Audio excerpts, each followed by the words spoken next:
এজন বিধায়কৰ দৰমহা কিমান? পেছলিপ লৈ সংবাদমেল বিধায়ক অখিল গগৈৰ। বৰ্তমান বিধায়কৰ বেছিক দৰমহা ৮০,০০০ টকা। বিধায়কৰ অন্যান্য ভাত্তা সৰ্বমুঠ ৯৩,০০০ টকা। বৰ্তমান বিধায়কৰ দৰমহা মুঠ ১,৭৩,০০০ টকা। প্ৰাক্তন বিধায়কে পেঞ্চন লাভ কৰে ৬০,০০০ টকা। মুখ্যমন্ত্ৰী বিৰোধী দলপতি আৰু মন্ত্ৰীৰ দৰমহা বেলেগ বেলেগ। শেহতীয়াকৈ হিমন্ত চৰকাৰে মন্ত্ৰী বিধায়কৰ দৰমহা বৃদ্ধি কৰিবলৈ সিদ্ধান্ত গ্ৰহণ কৰিছিল। মন্ত্ৰী বিধায়কৰ দৰমহা ৫০% বৃদ্ধি কৰাৰ সিদ্ধান্ত লৈছিল হিমন্ত চৰকাৰে, যাৰ বাবে ইতিমধ্যে বিধানসভাৰ অধ্যক্ষ বিশ্বজিৎ দৈমাৰীয়ে এখন কমিটিও গঠন কৰি দিছে। কিন্তু ইয়াৰ পিছতেই হিমন্ত চৰকাৰে মন্ত্ৰী বিধায়কৰ দৰমহা বৃদ্ধি কৰিবলৈ লোৱা সিদ্ধান্তৰ বিৰোধিতা কৰিছে অখিল গগৈয়ে। হিমন্ত চৰকাৰৰ এই সিদ্ধান্ত এয়া জনগণ বিৰোধী সিদ্ধান্ত দুৰ্ভাগ্যজনক আখ্যা দিছে বিধায়ক অখিল গগৈয়ে। শুনোৱা হওক কি কৈছে বিধায়ক অখিল গগৈয়ে। এতিয়া আন এটা বিষয়ৰ ওপৰত আপোনালোকৰ সন্মুখত মই এটা বক্তব্য দাঙি ধৰিব খুজিছোঁ। কালি অসমৰ সংবাদ মাধ্যমত প্ৰকাশ পাইছে যে বিধায়কবিলাকৰ দৰমহা বঢ়াব খোজা হৈছে। একদম স্পষ্টভাৱে আপোনালোকক জনাব খুজিছোঁ যে ৰাইজৰ দলে এই মুহূৰ্তত অসমৰ বিধায়কসকলৰ দৰমহা বৃদ্ধিৰ বিৰোধী। অতি স্পষ্টভাৱে আমি ক'ব খুজিছোঁ যে আজিৰ দিনটোত এজন বিধায়কে যিমান দৰমহা পায় সেইটো এজন বিধায়কৰ কাৰণে যথেষ্ট বুলি আমি ভাবোঁ। নম্বৰ 1। নম্বৰ 2, আজিৰ দিনটোত অসমৰ এজন বিধায়কে পেঞ্চন পায় আৰু ফেমিলি পেঞ্চনো পায়।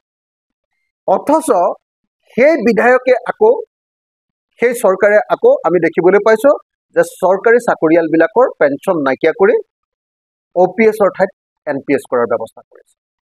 গতিকে এইটো একদম সাংঘাতিক ধৰণৰ জনগণ বিৰোধী এটা সিদ্ধান্ত।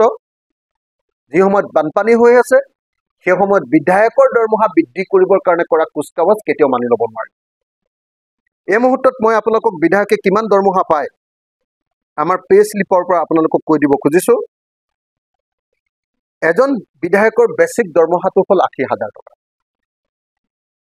মুখ্যমন্ত্ৰীৰ বেলেগ, বিৰোধী দলৰ দলপতিৰ বেলেগ, তাৰপিছত মন্ত্ৰীবিলাকৰ বেলেগ আৰু আপোনাৰ অধ্যক্ষ আৰু উপাধ্যক্ষ বিধানসভাৰ তেখেতসকলৰ অলপ বেছি। কিন্তু এজন সাধাৰণ বিধায়কৰ দৰমহা হ'ল ৮০,০০০ টকা। তাৰপিছত কনষ্টিটুৱেঞ্চি এলাউন্স বুলি আমি সমষ্টিৰ এটা এলাউন্স পাওঁ, সেইটো হ'ল ২০,০০০ টকা। এইটো তাৰপিছত কণ্টিনজেঞ্চি এলাউন্স বুলি আমি ৩০,০০০ টকা এটা পাওঁ। তাৰপিছত কনভেয়েন্স এলাউন্স বুলি আমি ১৫,০০০ টকা এটা পাওঁ। তাৰপিছত পাৰ্লিয়ামেণ্টাৰী এছিষ্টেণ্ট এলাউন্স, তাৰমানে আমাৰ PAক ৰাখিবৰ কাৰণে আমি টকা ১০,০০০ এটা পাওঁ। তাৰপাছত কেম্প অফিচ এলাউন্স বুলি ১০,০০০ টকা এটা পাওঁ। আমাৰ নিজৰ অফিচ মেইনটেনেন্সৰ কাৰণে আমি টকা ১০,০০০ পাওঁ।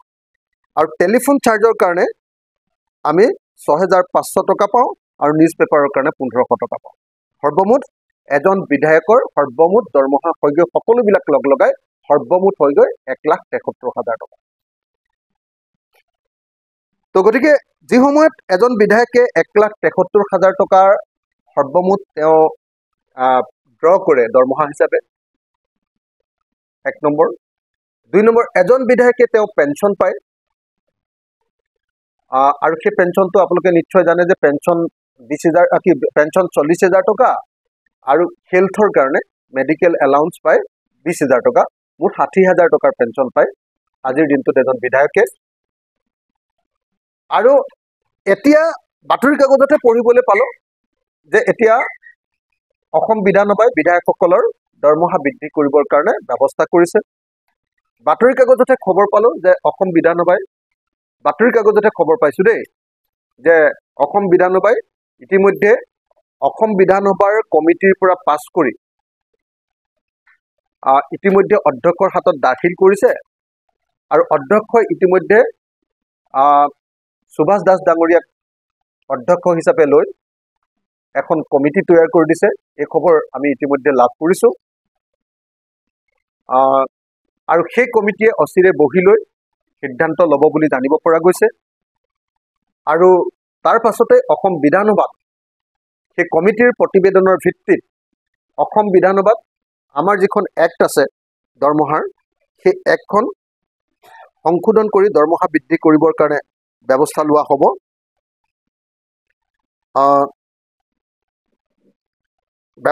হ'ব। The Assam speakers and deputy speakers salary and allowances and amenities act 2018 এইখন সলনি কৰা হ'ব। সলনি কৰি নতুন দৰমহা নিৰিখ ঠিক কৰা হ'ব বুলি Assam chief ministers and leaders of the opposition salary allowances and amenities act 2018 এনেকৈ 3খনমান এক্ট আছে। সেই এক্টকেইখন সলনি কৰি সংশোধন কৰি বিধানসভাত দৰমহা বৃদ্ধি কৰিবৰ কাৰণে যত্ন কৰা হ'ব। মই অসমৰ ৰাইজক প্ৰতিশ্ৰুতি দিছোঁ যে অসম বিধানসভাত যেতিয়া বিলখন আহিব, সেই বিলৰ বিৰুদ্ধে ৰাইজৰ দলে তীব্ৰ প্ৰতিবাদ কৰিব। আমি ৰাইজৰ দলে বিধায়কসকলৰ দৰমহা, মুখ্যমন্ত্ৰীৰ দৰমহা আৰু স্পীকাৰৰ দৰমহা এই মুহূৰ্তত বৃদ্ধি কৰাৰ পক্ষপাতী নহয়। আমি ইয়াৰ দৰমহা বৃদ্ধিৰ প্ৰচেষ্টাক তীব্ৰ বিৰোধিতা কৰিছোঁ। আৰু বানপানীত ককবকাই থকা এই সময়ত এনেকৈ দৰমহা বৃদ্ধি কৰিবলৈ লোৱা ঘটনা দুৰ্ভাগ্যজনক আৰু জনগণ বিৰোধী বুলি আমি ঘোষণা কৰিছোঁ। আৰু একেটা সময়তে আমি ক'ব খুজিছোঁ যে যি সময়ত অসম চৰকাৰে, ভাৰত চৰকাৰে অসমৰ কৰ্মচাৰীবিলাকৰ পেঞ্চন নিদিবৰ কাৰণে সিদ্ধান্ত লৈছে, নতুন পেঞ্চন স্কিমলৈ আহি গৈছে। এতিয়া কোনো স্থায়ী পেঞ্চন, পুৰণি পেঞ্চন ব্যৱস্থা নাই। অথচ এজন কৰ্মচাৰীয়ে অতি কমেও 20 বছৰ, 25 বছৰ, 35 বছৰ চাকৰি কৰে। আমি 5 বছৰৰ কাৰণে কেৱল MLA হওঁ, কোনোবাই 2বাৰ 3বাৰ হয়, সেইটো বেলেগ কথা। কিন্তু আমাৰ কাৰ্যকাল 5 বছৰীয়া। আমি এই 5 বছৰীয়া কাৰ্যকালত এজন চাকৰিয়ালতকৈ দৰমহাও বেছিকৈ পাওঁ, আৰু তাৰ পাছত গোটেই জীৱনৰ কাৰণে আমি পেঞ্চন আৰু ফেমিলি পেঞ্চনো পাওঁ। এতিয়া যদি এজন কৰ্মচাৰীক আমি পেঞ্চন নিদিওঁ, সেই বিধায়কজনে কেনেকৈ আমি আমাৰ ফেমিলি পেঞ্চনো ল'ব পাৰোঁ আৰু কেনেকৈ আমি বাৰম্বাৰ পেঞ্চন বৃদ্ধি কৰি থাকিব পাৰোঁ।